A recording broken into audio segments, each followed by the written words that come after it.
You're deep in the woods. The sun dipped below the tree line hours ago, and now the darkness is absolute. It's not just dark, it's heavy. Every rustle of leaves sounds like footsteps. Every creak of branches like a whisper. You've been walking for what feels like an eternity, circling back on yourself. The path gone, the stars hidden by the canopy. Panic is a cold hand squeezing your chest. Then you hear it. Your sister's voice, clear as day. "Michael, are you there?" Relief floods you. You call back, stumbling toward the sound. "Sarah, where are you?"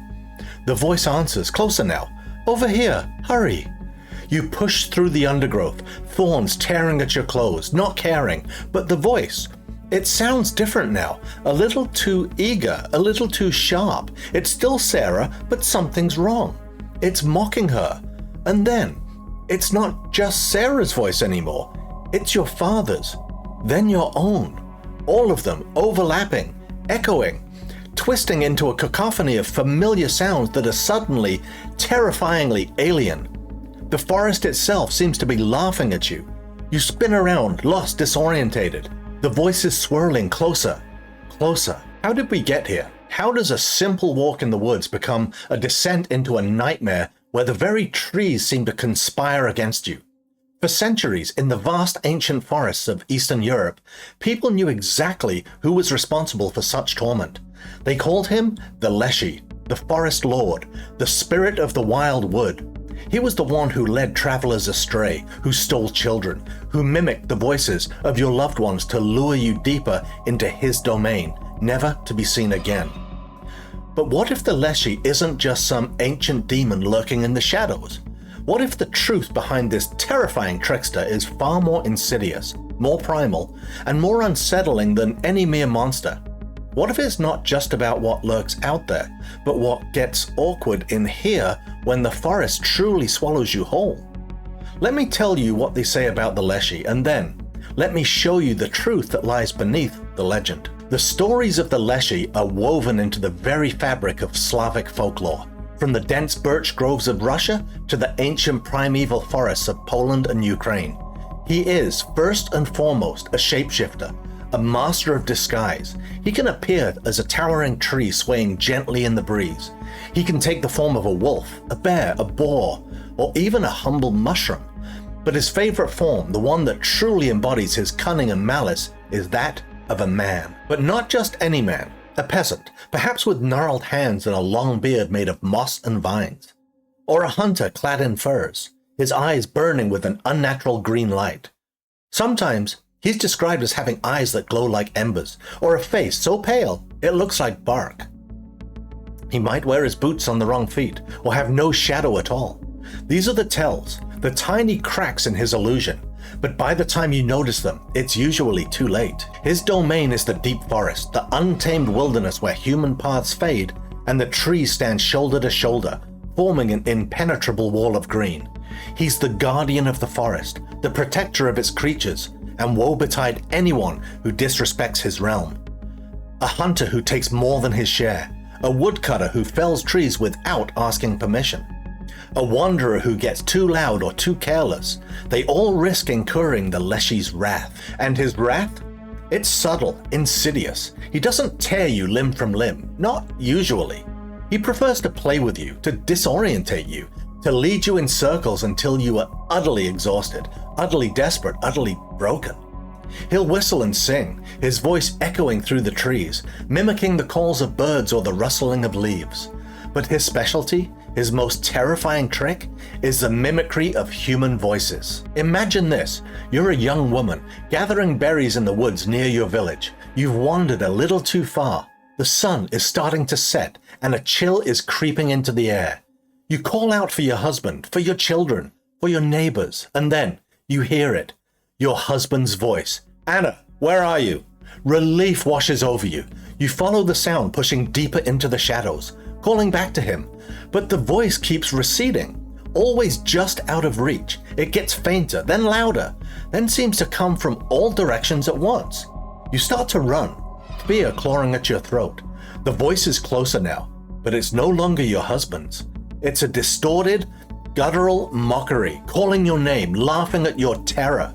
You stumble, fall, and when you look up, the trees seem to lean in. Their branches like grasping fingers, their shadows dancing with malevolent glee. This is the Leshy's game. He delights in the terror of lost souls. He can make you lose all sense of direction, making familiar landmarks disappear and new, confusing paths appear out of nowhere.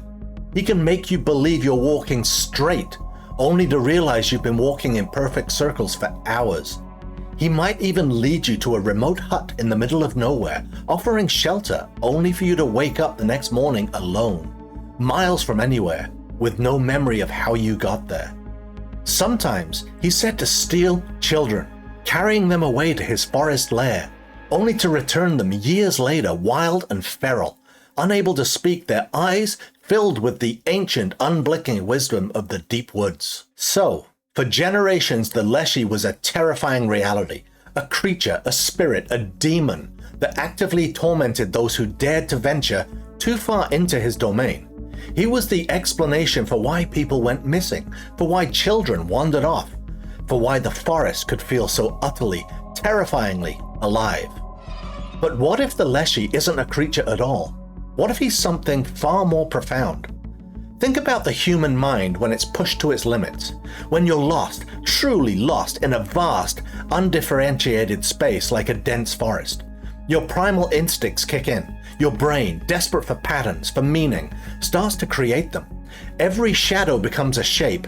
Every sound becomes a voice. The forest is a symphony of sounds. The wind sighs through the pine needles, a long, drawn-out whisper. Leaves rustle and crackle underfoot, sounding like footsteps just behind you. Branches rub against each other, groaning like ancient wood spirits. Birds call out, their cries echoing and distorting through the dense canopy. Animals move through the undergrowth, their movements indistinct, unseen. When you're alone and fear begins to take root, these natural sounds become sinister.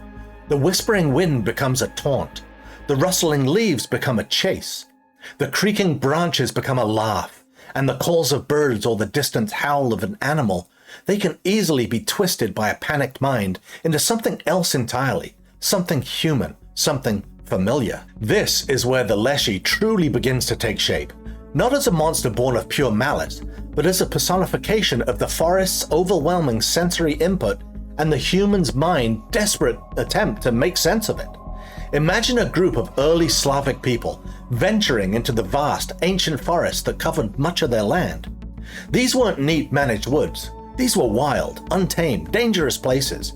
Predators lurked, swamps swallowed unwary travelers, and it was incredibly easy to get lost.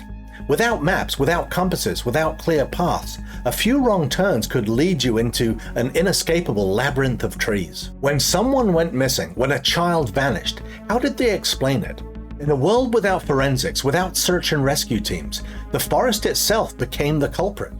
By simply saying they got lost wasn't enough. It didn't account for the feeling of being watched, the sense of being toyed with, the terror of hearing a familiar voice that wasn't real. The Leshy was born from this need to explain the inexplicable. It became the embodiment of the forest's indifference, its vastness, its ability to disorientate and consume. He was the reason why the wind seemed to whisper your name, why the trees seemed to shift, why the path vanished. He was a convenient, terrifying narrative that allowed people to attribute agency to the overwhelming power of nature. He wasn't just a monster. He was the reason for the monster in your own mind. His mimicry isn't some supernatural power in the way we might think of magic. It's the ultimate psychological weapon. When you're lost, your brain is hyper alert for any sign of help, any familiar sound. To hear the voice of a loved one, distorted and malevolent, is to have your last shred of hope twisted into an instrument of pure despair.